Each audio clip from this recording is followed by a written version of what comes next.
Hello friends, simple সোল্ডে তোমাদের সবাইকে আবারও অনেক অনেক স্বাগত। আজ চলে এসেছি একটা নতুন ভিডিও নিয়ে। তো আজকে আমি তোমাদের সাথে একটা নিরামিষ রেসিপি তোমাদের সাথে শেয়ার করে দেখাচ্ছি।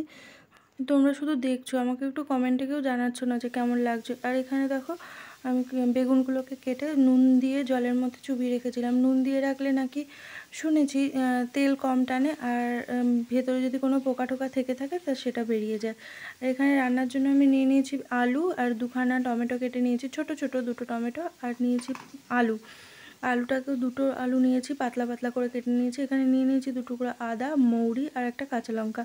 মৌরিটা আমি গরম কড়াইতে, মানে শুকনো কড়াইতে টেলে রেখেছিলাম, তো এবারে আমি সেটাই গুঁড়ো করে নেব এই ছেঁচুনির মাধ্যমে। তো আমাদের লঙ্কাটা কম নিই, কারণ আমার ছেলে খায়, তো ওর তো ঝাল খেতে পারে না। আর আমরাও মানে অভ্যেস নেই খুব একটা বেশি ঝাল খাওয়ার, তো তার জন্য আমাদের যে কোনো রান্নায় লঙ্কাটা একটু কমই ইউজ হয়।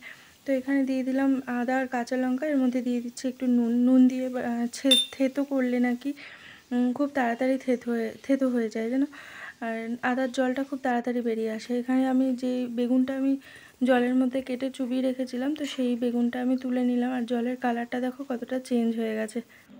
এবার আমি কড়াইতে দিয়ে দিলাম তেল। তেল গরম হওয়ার পর কালো জিরে ফোড়ন দিয়েছি, আর যে আদা কাঁচা লঙ্কাটা থেতো করে রেখেছিলাম তো সেটাই দিয়ে দিলাম। এটা বেটেও দেওয়া যায়, কিন্তু থেতো করে দিলে এর ফ্লেভারটা একটু অন্যরকম আসে, এটাই আর কি। তো এখানে আমি আলুটাও দিয়ে দিলাম। আলু দিয়ে এবার নুন আর হলুদ দিয়ে এবার এটাকে বেশ ভালো করে একটু সময় ধরে ভাজতে হবে, মানে ওই একেবারে লাল না, জাস্ট একটু কালারটা চেঞ্জ হবে, তাহলেই হয়ে যাবে। দেখো বেশ সুন্দর করে কালারটা কিন্তু চেঞ্জ হয়ে গেছে। তো এক্ষেত্রে আমি দিয়ে দিলাম এখানে 2টো টমেটো। যেই টমেটো দুটো আমি কেটে রেখেছিলাম, ছোট ছোট টমেটো দুটো দিয়ে দিলাম। আমি আবার দিয়ে দিলাম নুন আর হলুদ। আর আমার যে কোনো রান্নায় হয়তো দেখেছো নুন হলুদটা আমি বারবার ইউজ করি। আর এখানে দিয়ে দিলাম মৌরি গুঁড়োটা, দিয়ে দিলাম জিরের গুঁড়ো, আর এখানে দিয়ে দিলাম আমি গরম মশলার গুঁড়ো। তো গরম মশলাটা আমি বাড়িতেই করি, তো আমার এটা বেশি গরম হয়ে গেছিলো কড়াইটা, যার জন্য একটুখানি জল দিতে হলো, নাহলে পুড়ে যাচ্ছিলো।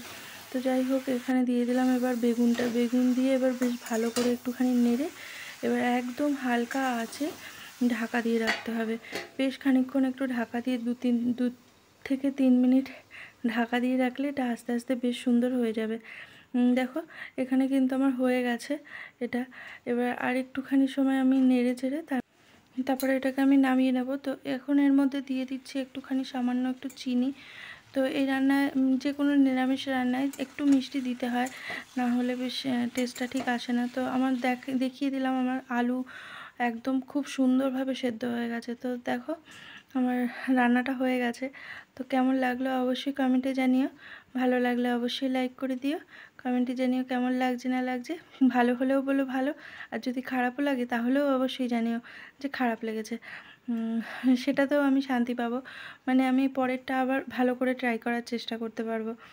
তো আজকের মতো টাটা, বাই বাই। দেখা হবে অবশ্যই নেক্সট কোনো ভিডিওতে। তো ততক্ষণের জন্য তোমরা খুব খুব ভালো থেকো, সুস্থ থেকো, সাবধানে থেকো, আর আমার চ্যানেলটিকে অবশ্যই সাবস্ক্রাইব করার অনুরোধ রইল।